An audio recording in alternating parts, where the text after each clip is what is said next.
दोस्तों आज के इस वीडियो में आप सभी के लिए लेके आए एम्प्लॉयबिलिटी स्किल का सॉल्व क्वेश्चन पेपर। दोस्तों ये 2019 का ऐसे इसके बहुत सारे सेट्स हैं जो कि आपको हमारे चैनल पे मिल जाएंगे। साथ में आपको 2018, 17, 16, 15 इस तरीके के मैं आपको सारे सॉल्व क्वेश्चन पेपर दे दूँगा प्रीवियस ईयर के, जिसकी मदद से आप आसानी से इसमें 80% से ज़्यादा आप अचीव कर पाएंगे, यानी कि 40 प्लस मार्क्स आपके बिल्कुल आसानी से आ जाएंगे अगर आप मेरे चैनल पे अवेलेबल सारे वीडियोस देख लेते हैं employability previous year solve question paper की।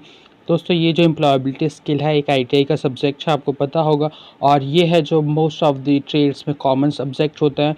तो दोस्तों यहाँ पे जो एग्ज़ाम होता है 50 मार्क्स का होता है और टोटल आपको 1 आवर का टाइम मिलता है। इसमें दोस्तों आपके 25 क्वेश्चंस होते हैं और आपको सारे अटैम्प्ट करने होते हैं। और इसमें दोस्तों मैं आपको बता दूं कि नेगेटिव मार्किंग भी होती है। अगर आप 5 क्वेश्चन करते हैं तो उसमें से आपका एक करेक्ट होता है, 4 रॉन्ग होते हैं, तो एक करेक्ट आंसर के 2 मार्क्स मिलते हैं। और साथ में आपने जो 4 रॉन्ग आंसर्स दिए उसके 1 मार्क्स डिडक्ट हो जाएंगे, यानी कि 4 गलत क्वेश्चंस पे आपका 1 नंबर और डिडक्ट हो जाएगा। ठीक है, अब देखिए दोस्तों यहाँ पे हम करते हैं क्वेश्चंस। जो हमारा पहला क्वेश्चन है इसमें बोला गया है प्रोनाउंसिएशन रेफर्स टू, यानी प्रोनाउंसिएशन का क्या मतलब होता है। तो सिंपल सा इसका जो आंसर होगा हमारा वो है हमारा प्रोडक्शन ऑफ साउंड। ठीक है, प्रोनाउंसिएशन का मतलब होता है कि हम किसी भी साउंड को प्रोड्यूस करते हैं।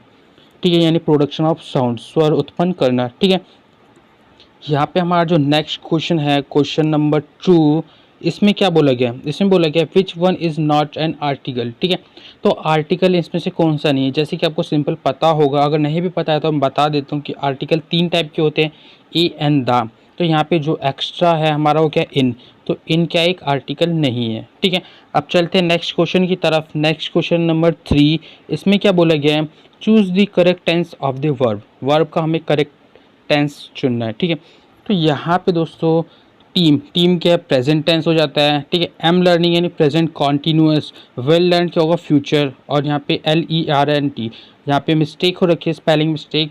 ठीक, तो लर्न की जो सेकंड फॉर्म क्या होती है, लर्न।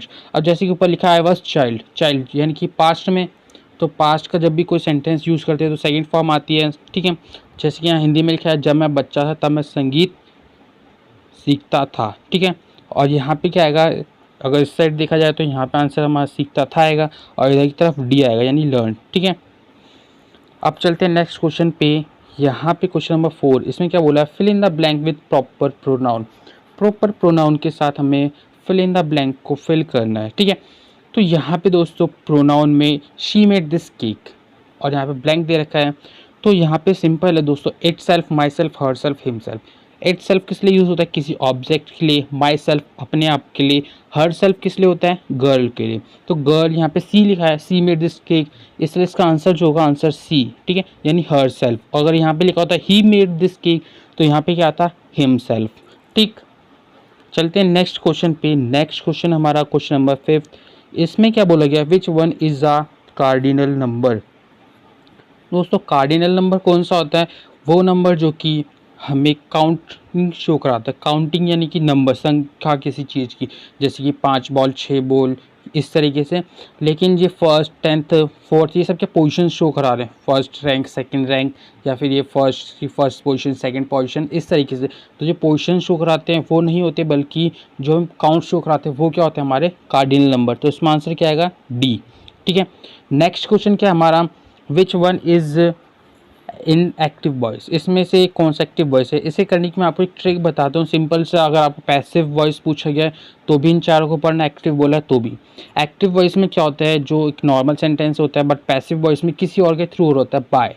अगर आपको फिर भी ना है तो आप क्या करना, चेक कर लेना, जिन जिन सेंटेंस में बाय आ रहा होता है वो क्या होता है, पैसिव होते हैं, जिसमें बाय नहीं आ रहा होता वो एक्टिव होते हैं। तो इसमें एक्टिव कौन सा है, ए वाला, क्योंकि ए में क्या हमारा बाय नहीं आ रहा है। ठीक है, यहाँ बाय चीज़ लिखे नहीं, ये इन तीनों में क्या है, बाय है, बट इसमें नहीं है, तो ए क्या है इसका आंसर है। ओके, चलते हैं नेक्स्ट क्वेश्चन की तरफ। नेक्स्ट क्वेश्चन यानी कि क्वेश्चन नंबर 7, इसमें क्या बोला गया है, which one is not a benefit of the role playing. Role playing का कौन सा इसमें से बेनिफिट नहीं है। तो सिंपल है दोस्तों, यहाँ पे build confidence, develop listening skill, develops creative problem solving skill, develop boredom. तो जब भी हम कोई रोल प्ले करते हैं तो सिंपल हमारा कॉन्फिडेंस बिल्ड होता है, हमारी लिसनिंग स्किल डेवलप होती है, हमारे डेवलपिंग क्रिएट प्रॉब्लम, यानी कि जो भी प्रॉब्लम क्रिएट होती है उसको सॉल्व करने की स्किल डेवलप होती है। बट एक चीज़ जो डेवलप नहीं होती वो क्या है? बोर्डम। हम कभी भी रोल प्ले करते हो बोर नहीं होते, तो उसका आंसर क्या होगा? Answer D. Okay, next question की तरफ चलते हैं। नेक्स्ट क्वेश्चन क्या है हमारा? Question number 8। इसमें पूछा गया है curriculum vitae and CV is also known as, यानी सीवी को और क्या माना जाता है? तो सिंपल है इसका। सीवी क्या होता है? इंफॉर्मेशन रखा जाता है, जस्ट लाइक आर रिज्यूमे, इसमें बायोडाटा होता है। इसमें कहते हैं बस डिफरेंस क्या होता है सीवी और रिज्यूमे में? रिज्यूमे जब हम किसी पर्टिकुलर जॉब के लिए अप्लाई कर रहे होते हैं तो उसके अकॉर्डिंग जो क्वालिफिकेशन रिक्वायर होती है वो चीज़ हम मेंशन करते हैं रिज्यूमे में। बट जो सीवी होता है उसमें हम क्या सारी चीज़ें मेंशन करते हैं। लाइक वन हमारा स्पोर्ट्स हो गया, स्पोर्ट्स में जो भी अवार्ड मिले हैं, भले ही उसकी रिक्वायरमेंट हो या ना हो, हम उसे सीवी में ज़रूर मेंशन करते हैं। कोई भी हमारा एक्सपीरियंस है, कोई भी आपने टीम वर्क या लीडिंग एज ए कोई प्रोजेक्ट किया, सारी चीज़ें मेंशन करनी होती है रिज्यूमे में, सॉरी सीवी में। तो इस वजह से यहाँ पे हम क्या कह सकते हैं, सीवी और रिज्यूमे जो थोड़ा कॉमन होता है, इस वजह से इसका आंसर क्या होगा? रिज्यूमे। बट गैस यहाँ पे जो जॉब डिस्क्रिप्शन है ये नहीं होगा। पता है क्यों? क्योंकि जॉब डिस्क्रिप्शन में जो भी जॉब की रिस्पॉन्सिबिलिटीज़ वगैरह होती है, जो भी आपको ड्यूटीज़ करनी होती है वो चीज़ मेंशन होती है। और आपका एप्लीकेशन लेटर में आप जिस भी जॉब के लिए अप्लाई कर रहे होते हैं, जो लेटर आप देते हैं वहाँ पे, उसी क्या बोलते हैं? Application letter. और कवर लेटर में क्या होता है? आपका जो भी डिटेल्स होती हैं जॉब की वो चीज़ होती है, ठीक है। यानी कि आपका जो मेन होता है जॉब का पेज, लाइक एडवर्टीजमेंट बोल सकते हैं हम। नेक्स्ट क्वेश्चन पे चलते हैं, क्वेश्चन नंबर 9। इसमें क्या बोला गया दोस्तों? क्वेश्चन नंबर 9 में बोला गया a written job description of duties and responsibilities to be carried out in a job is a called. जो भी रिटन डिस्क्रिप्शन और ड्यूटीज़ होती हैं, रिस्पॉन्सिबिलिटीज़ होती हैं किसी भी जॉब करने वाले पर्सन को, या उसे कैरी करनी होती है, जैसे कि आप किसी जॉब को अप्लाई कर रहे हैं तो जॉब डिस्क्रिप्शन आपको दिया जाएगा, यानी कि आपको कौन कौन सी ड्यूटीज़ वगैरह और रिस्पॉन्सिबिलिटीज़ आपको उठानी पड़ेगी, यानी कि आपको काम करना पड़ेगा, ठीक है। तो इसमें ये सारी चीज़ मेंशन किस में होती है? Job description. मैंने आपको ऊपर भी बताया था, तो इसका आंसर क्या होगा? Job description. Okay, next question की तरफ चलते हैं। नेक्स्ट क्वेश्चन में क्या बोला गया है? Question number 10। इसमें बोला गया विच one is an output device of the computer. दोस्तों आउटपुट डिवाइस कौन से होते हैं जिसमें कि हमें आउटपुट मिलते हैं, ठीक है। तो सिंपल यहाँ पे माइक, माउस, कीबोर्ड क्या है? इससे हम इनपुट देते हैं। माइक्स क्या करता है? हम जो भी बोलते हैं उसे एनालॉग से डिजिटल कन्वर्ट करके कंप्यूटर में पहुंचा देता है। माउस क्या करता है? हमारी कमांड्स देता है। कीबोर्ड से हम डाटा एंटर करते हैं। तो ये तीनों इनपुट हो गए। बट जो प्रिंटर है या आउटपुट डिवाइस है ये क्या करता है? सॉफ्ट कॉपी को हार्ड कॉपी में कन्वर्ट करता है, ठीक है। नेक्स्ट क्वेश्चन पे चलते हैं। नेक्स्ट क्वेश्चन क्या है हमारा? CPU स्टैंड्स फॉर, यानी कि CPU की फुल फॉर्म क्या होती है? हर किसी को पता है कि CPU की फॉर्म क्या होती है? सेंट्रल प्रोसेसिंग यूनिट, ठीक है। नेक्स्ट क्वेश्चन क्या है हमारा? Spreadsheet are save with extension, यानी कि जो फॉर्मेट क्या होता है एक्सेल का? सिंपल ये बताना है स्प्रेडशीट। तो एक्सेल का जो फॉर्मेट होता है हमारा .xls, यहाँ पे मिस्टेक हो रखी है, यहाँ पे आई की जगह एल आएगा, ठीक है। और जो डॉक होता है किसका होता है? MS वर्ड का एक्सटेंशन होता है। PDF किसका होता है? PDF फाइल, यानी पोर्टेबल डॉक्यूमेंट फाइल। और .mp3 किसका होता है? म्यूज़िक का, ठीक है। ये याद रखना आप। नेक्स्ट क्वेश्चन चलते हैं। Next question number 13। इसमें क्या बोला गया है? 1 बाइट इक्वल टू, 1 बाइट में कितने बिट्स होते हैं? तो सिंपल 1 बाइट में 8 बिट्स होते हैं। यहाँ पे हमारा हिंदी में करेक्ट दे रखा है, बट जो इंग्लिश है इसमें सही नहीं दे रखा है। यहाँ पे 16 बिट्स लिखा है, इसकी जगह क्या आएगा? 8 बिट्स आएगा, ठीक है। तो यहाँ पे मिस्टेक हो रखी है। इसका करेक्ट आंसर है 1 बाइट इक्वल टू 8 बिट्स, ठीक है। अपनी कॉपी में लिख लीजिए, इसकी आपकी जो ज़्यादा अच्छे से प्रैक्टिस हो जाएगी। नेक्स्ट क्वेश्चन है हमारा। नेक्स्ट क्वेश्चन में पूछा गया computer network that Spence a regional, national और ग्लोबल एरिया इज कॉल्ड। उस नेटवर्क को क्या बोलते हैं जो कि ग्लोबली किसी एरिया को कनेक्ट करता है पूरे नेटवर्क से? तो उस नेटवर्क को क्या बोलेंगे? वैन, यानी वाइड एरिया नेटवर्क, ठीक है। हमारा लैन क्या होता है? लोकल एरिया नेटवर्क के लिए होता है। मैन क्या होता है? मेट्रोपॉलिटन, यानी कि city to city, does like this. And CN क्या होता है? कैनवस एरिया नेटवर्क, यानी किसी कंपनी वगैरह में, ठीक है। एंड नेक्स्ट क्वेश्चन क्या है? Question number 15। इसमें क्या बोला गया है हमें? व्हाट इज़ अ शॉर्टकट की फॉर कॉपी कमांड? सबको पता है कि कॉपी की शॉर्टकट की क्या होती है, तो क्या होती है? Ctrl+C, ठीक है। दोस्तों यहाँ पे Ctrl+C कॉपी की होती है, Ctrl+V पेस्ट की होती है, Ctrl+A सेलेक्ट ऑल की होती है, Ctrl+X किसकी होती है? कट की, ठीक है। नेक्स्ट क्वेश्चन क्या है? Which one is a web browser? हमें बताना है कि इन सब में से वेब ब्राउज़र कौन सा है। सबको पता है कि वेब ब्राउज़र वो होता है जिसमें कि हम सर्चिंग के लिए यूज़ करते हैं, लाइक वन गूगल क्रोम हो गया, यूसी ब्राउज़र हो गया, पेरा मिनी हो गया, इंटरनेट एक्सप्लोरर। तो ये सब क्या होते हैं? वेब ब्राउज़र, ठीक है। तो यहाँ पे हमें इंटरनेट एक्सप्लोरर दे रखा है, तो ये क्या है? एक web browser. Facebook, Hotmail, outlook express, ये सब क्या है? फेसबुक तो हमारा सिंपल सोशल मीडिया हो गया, हॉटमेल हमारा जीमेल ईमेल हो गया, सॉरी ईमेल, एंड आउटलुक क्या हो गया हमारा, ये भी ईमेल के लिए ही यूज़ किया जाता है, ठीक है। नेक्स्ट क्वेश्चन की तरफ चलते हैं। नेक्स्ट क्वेश्चन में पूछा गया है, a program that infects other program by modifying them is called. ऐसे प्रोग्राम जो कि इन्फेक्ट करते हैं दूसरे अदर प्रोग्राम को, उनको मॉडिफाई करके, तो उन्हें क्या बोलते हैं? तो सिंपल है इसका आंसर, वायरस, ठीक है। वायरस क्या करता है? दूसरे, खुद एक प्रोग्राम होता है जो कि ऑटोमेटिकली रन करता है, मैलिशियस प्रोग्राम होता है और दूसरे फाइल्स को डैमेज कर देता है, ठीक है। नेक्स्ट क्वेश्चन पे चलते हैं। यहाँ पे मैं आपको बता दूँ कि सर्च इंजन वो होता है जिसमें कि हम सर्च करते हैं, लाइक वन गूगल, याहू, ये सब क्या है? सर्च इंजन होते हैं, ठीक है। एंड साइबर क्राइम आपको पता ही है, एंटीवायरस क्या है? वायरस को डिटेक्ट करने के लिए यूज़ होता है।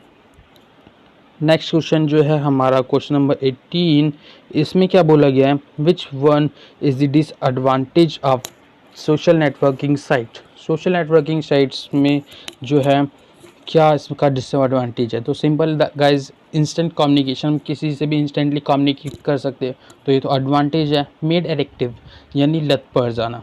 जब किसी चीज़ के हम एडिक्टिव हो जाते हैं तो क्या होती है? वो हमारे लिए डिसएडवांटेज में कन्वर्ट हो जाती है, ठीक है। और एक्सेस टू इन्फॉर्मेशन, ये भी हमारे लिए क्या एडवांटेज है?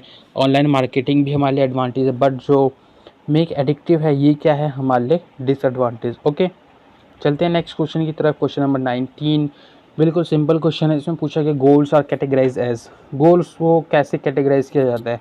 गुड बैड में, अच्छे या बुरे गोल्स तो होते ही नहीं है, ना ही इनर आउटर होते हैं, या अंदर की गोल बाहर की गोल, ऐसा कोई गोल होते हैं। इंट्रिंसिक एक्सटेंसिक भी नहीं होते हैं। हमारे छोटे और बड़े गोल्स होते हैं, छोटे टारगेट्स और बड़े टारगेट्स, तो उनको इस तरीके से हम डिवाइड करते हैं short term and long term में, ठीक है। नेक्स्ट क्वेश्चन क्या है हमारा?